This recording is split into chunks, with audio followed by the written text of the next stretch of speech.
सुनिए, देखो, जैसा कि आप पहले से 3 सर्व समीकरणों की चर्चा कर चुके हैं, जिसमें से पहला था x प्लस वाई का होल स्क्वायर बराबर x square plus 2axy plus y square, और दूसरा था x माइनस वाई का होल स्क्वायर बराबर x square minus 2xy plus y square, और तीसरा था आपका कि x square minus y square बराबर एक्स प्लस वाई और एक्स माइनस वाई, अलग अलग पोस्ट में। अब हम चौथा पर पहुंचे हैं, और चौथा क्या है कि x plus a into x plus b. अब आप जानिए कि इसके बराबर है x square plus a plus b, x square plus a plus b into x plus a b. ठीक है, तो इसको भी हमेशा की तरह थोड़ा सा सिद्ध कर लेते हैं, जांच कर लेते हैं, जिसमें से ई वाला आपका दायां पक्ष है, ई वाला बायां पक्ष है और ई वाला दायां पक्ष है। तो इसको हम लेते हैं, यानी एल एच एस बराबर कितना है, तो एक्स प्लस ए और एक्स प्लस बी। ध्यान रखिए दोनों प्लस में है, यहाँ एक्स है यहाँ भी एक्स है, यानी यहाँ और यहाँ वाला समान होगा, बदला कुछ है तो यहाँ और यहाँ वाला। ठीक है, इसको हल करते हैं। तो आप जानते हैं कि जब भी दो कोष्ठक में अलग अलग इस प्रकार गुना के चिन्ह में रहे, गुना के रूप में, इसको गुना करने के लिए पहले हम इससे इस पूरे में गुना करते हैं, मैंने इतने में, और फिर इसके बाद वाला यानी इससे इस पूरे में गुना करते हैं। तो इसके लिए इसको हम कैसे लिख सकते हैं, इसको हम लिख सकते हैं कि x into x plus b, ध्यान रखिए ये वाला लिख रहा है, और फिर a को जब लेंगे तो plus a into x plus b, n नहीं है x है। ठीक है, ये वाला कैसे लिख दिया समझ में आ रहा है।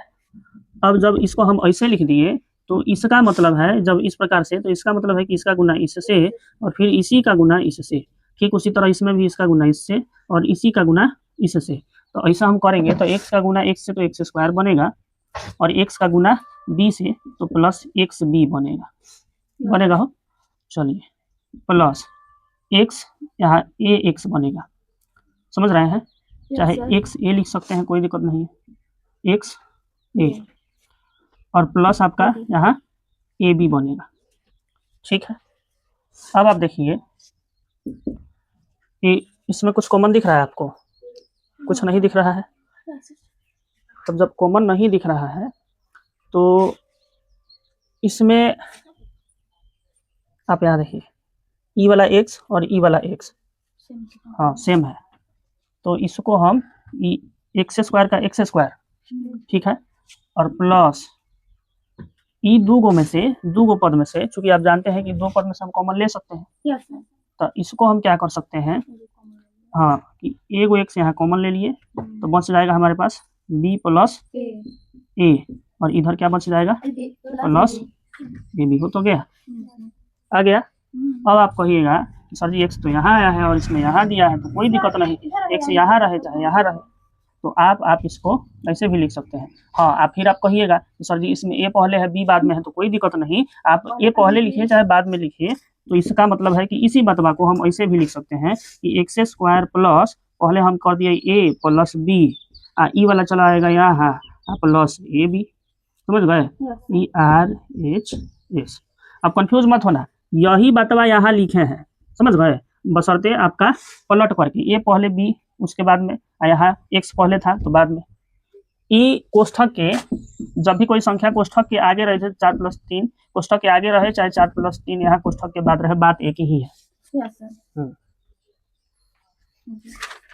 तो ये आपका सिद्ध हो गया कि इतना के बराबर इतना है। अब देखिए जैसे उदाहरण 1 लिए हैं, तो आपको इस प्रश्न को देख करके क्या ऐसा नहीं लग रहा है कि इस रूप में दिया है, तो इस रूप में दिया है तो इसको तोड़ करके हम कुछ इस रूप में लिख सकते हैं, क्योंकि इसी पर अब आधारित बनाना है। तो अब हम क्या कह सकते हैं कि हम जानते हैं कि चूंकि हम जानते हैं कि x plus a into x plus b बराबर होता है कितना,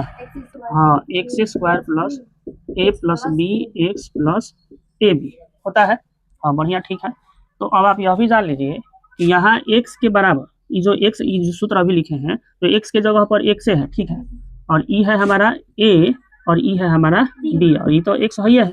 समझ गए। तो अब हम क्या कर सकते हैं कि जब इसका पहचान आप कर लिए कि कौन x है कौन a है कौन b है, तो अब इस पर तोड़िए, माने यहाँ पहले इसको लिख लीजिए क्या है, हाँ x + 2 और x + 3 अब बराबर इसको हम तोड़ सकते हैं इस रूप में, माने x का स्क्वायर कौन है x, तो x के जगह x ही है, तो x का स्क्वायर और प्लस a के जगह क्या है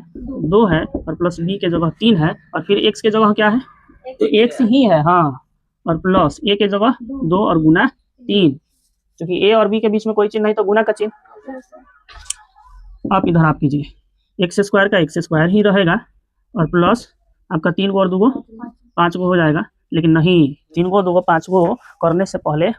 गुना करना पड़ेगा, गुना करना पड़ेगा तो वही बात फिर से हो जाएगा 3 2 5 और उसका गुना x के साथ तो 5x हो जाएगा। हाँ, तो आप उसको देखिए, हाँ डायरेक्ट भी लिख सकते हैं और ऐसे भी आप जान जाइए कि यहाँ x है तो इसका मतलब है कि पहले एक बार इससे और फिर इससे, तो जब इससे हम करेंगे तो 2x और प्लस 3x बनेगा, नहीं तो 2x 3x 5x, तो डायरेक्ट भी हम यहाँ इसको कैसे 5 और गुना x करके 5x लिख सकते हैं और प्लस 3 दूनी के 6। अब देखिए कुछ मिल रहा है, नहीं ना मिल रहा है, तो यही आंसर हो जाएगा।